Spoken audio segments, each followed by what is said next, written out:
शराब सदियों से मानव समाज का हिस्सा रही है।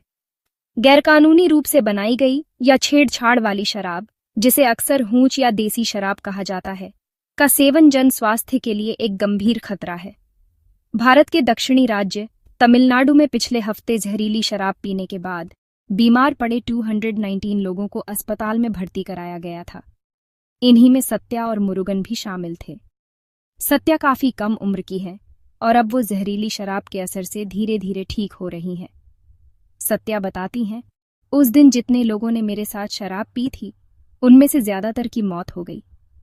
मुझे लग रहा था कि मैं भी जिंदा नहीं बचूंगी। मुरुगन ने उसी खेप की शराब ली थी। इलाज के दौरान उनकी जान बच गई। मुरुगन का कहना है, मुझे डॉक्टरों ने मरने से बचा लिया।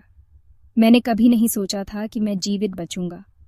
शराब पीने के बाद मुझे बेहोशी जैसी हो गई थी और मौत नजर आ रही थी। सत्या का कहना है, जिस अवैध शराब के पीने से कई लोगों की मौत हुई, उसे पीने के बावजूद उनकी जान बच पाई। किस्मत अच्छी है। इस हादसे में कम से कम 57 लोगों की मौत हुई है। जहरीली शराब पीने के बावजूद जीवित बचे कई लोग अब भी तमिलनाडु के कल्लकुरुचि जिले के अस्पताल में भर्ती हैं। जहरीली शराब पीने से इस तरह मौत की घटनाएं भारत के कई राज्यों में होती हैं। बिहार में करीब 8 साल पहले पूर्ण शराबबंदी लागू की गई थी। उसके बाद राज्य में कई बार अवैध शराब पीने से लोगों की मौत हो चुकी है। जहरीली शराब का मुद्दा उन देशों में विशेष रूप से बड़े पैमाने पर है जहां कमजोर नियामक ढांचे और सस्ती, सुरक्षित रूप से उत्पादित शराब तक सीमित पहुंच है। जहरीली शराब से होने वाली मौतों के ज्यादातर मामलों में मेथेनॉल या मिथाइल अल्कोहल का संबंध होता है। यह एक जहरीला रसायन होता है जो अवैध शराब में पाया जाता है। स्थानीय या घरेलू स्तर पर शराब बनाने के दौरान ही रासायनिक क्रिया से मेथेनॉल पैदा होता है। शराब बनाने की प्रक्रिया के दौरान मेथेनॉल की मात्रा और ज्यादा बढ़ जाती है। व्यावसायिक तौर पर शराब का उत्पादन करने वाले इसकी मात्रा को कम करके सुरक्षित स्तर पर ले आते हैं ताकि यह लोगों के लिए जानलेवा न बने। लेकिन शराब तस्कर अक्सर अवैध शराब में औद्योगिक मेथेनॉल को मिला देते हैं, जो पेंट और वार्निश जैसे पदार्थों में पाया जाता है।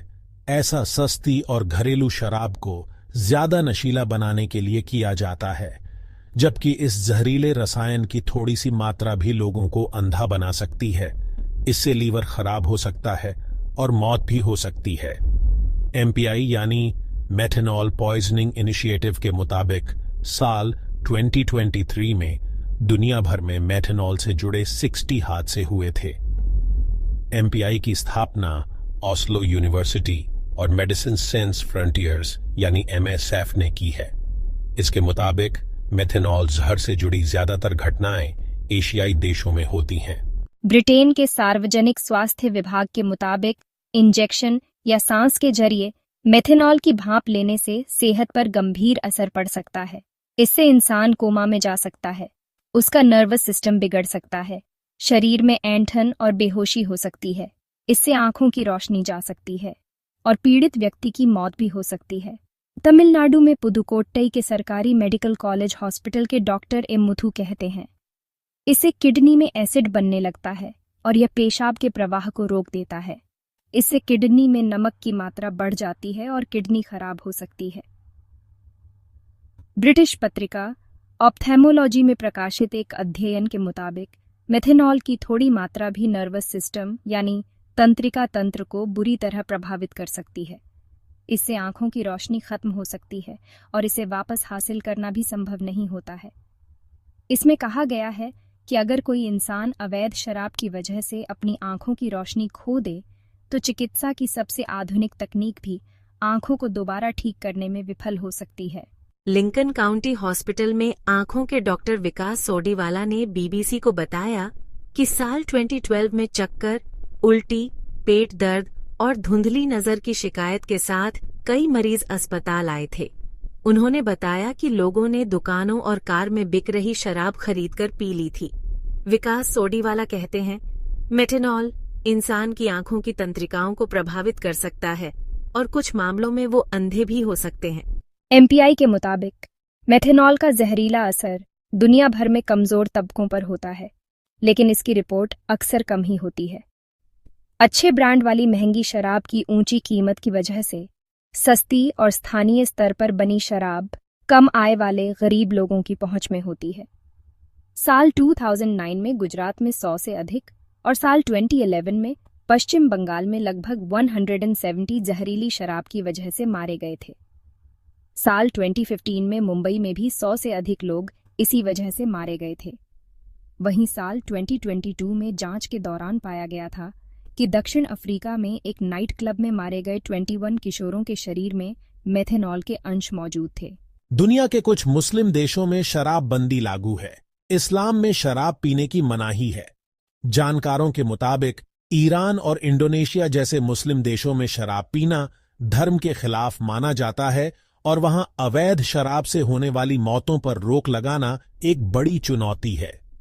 जहरीली शराब पीने के बाद बीमार पड़ने पर लोग शर्म और अपराध बोध के वजह से किसी की मदद भी नहीं ले पाते हैं। इन देशों में जो पर्यटक विदेशी बार और छुट्टियां गुजारने वाली जगहों पर जाते हैं, वहां भी मेथेनॉल वाली शराब एक बड़ा खतरा होती है।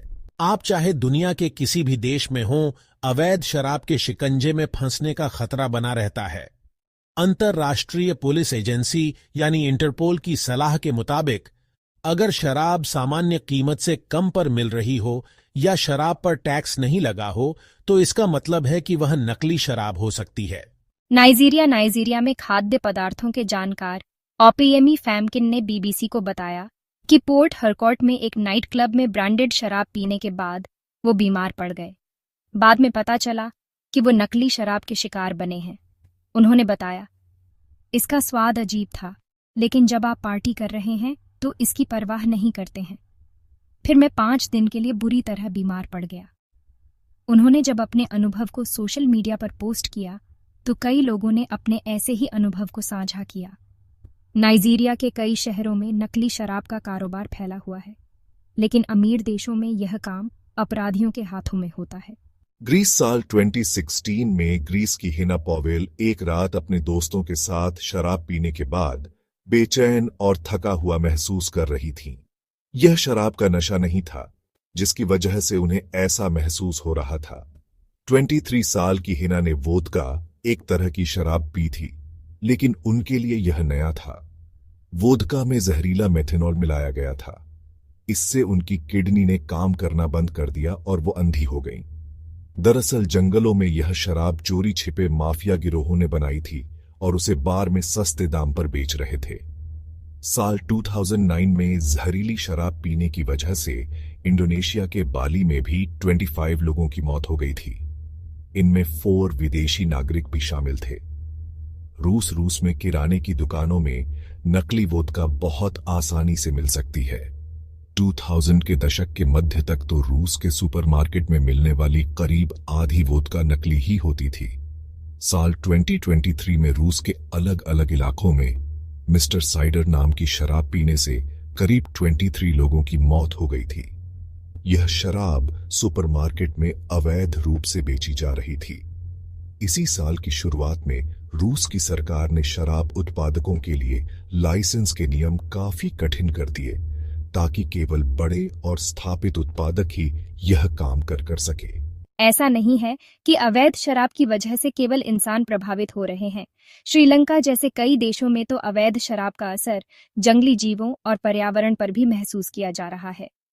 साल 2022 में श्रीलंका के अधिकारियों ने एक ऐसे हाथी को बचाया था जिसकी सूंड शराब बनाने वाली हांडी में फंस गई थी। जंगल में शराब बनाने के उनके इलाके के आसपास हाथी घूमते रहते हैं। पर्यावरण के लिए काम करने वालों का आरोप है कि शराब तस्कर जंगल में अपने अवैध कारोबार को बचाने के लिए हाथियों की हत्या तक कर देते हैं। मेथेनॉल और इथेनॉल में क्या अंतर है? मेथेनॉल और इथेनॉल अल्कोहल के ही रूप हैं जिन्हें ईंधन और घोल के तौर पर इस्तेमाल किया जाता है। इथेनॉल एक महंगा रसायन होता है। यह बियर, वाइन और स्प्रिट जैसे नशीले पेय पदार्थों में पाया जाता है। अल्कोहल के सेवन से सिर दर्द और उबकाई हो सकती है, लेकिन यह थोड़े समय के लिए होता है, जबकि कुछ शराब की तरह महकने वाला मेथेनॉल सस्ता होता है। यह काफी जहरीला है। जहरीली शराब के खतरे का मुकाबला करने के लिए एक बहुआयामी दृष्टिकोण की आवश्यकता है जो इस मुद्दे को जड़ से संबोधित करे। सरकारों और नियामक निकायों को शराब के उत्पादन, वितरण और बिक्री को नियंत्रित करने वाले कड़े नियमों के कार्यान्वयन और प्रवर्तन को प्राथमिकता देनी चाहिए। अवैध रूप से पीसा गया शराब के सेवन के खतरों के बारे में समुदायों को शिक्षित करने में जन जागरूकता अभियान महत्वपूर्ण भूमिका निभाते हैं। इन अभियानों को उनकी स्थानीय भाषाओं में कमजोर आबादी तक पहुंचने के लिए तैयार किया जाना चाहिए। जहरीली शराब से जुड़े स्वास्थ्य जोखिमों पर जोर देना और जिम्मेदारी से शराब पीने की आदतों को बढ़ावा देना चाहिए।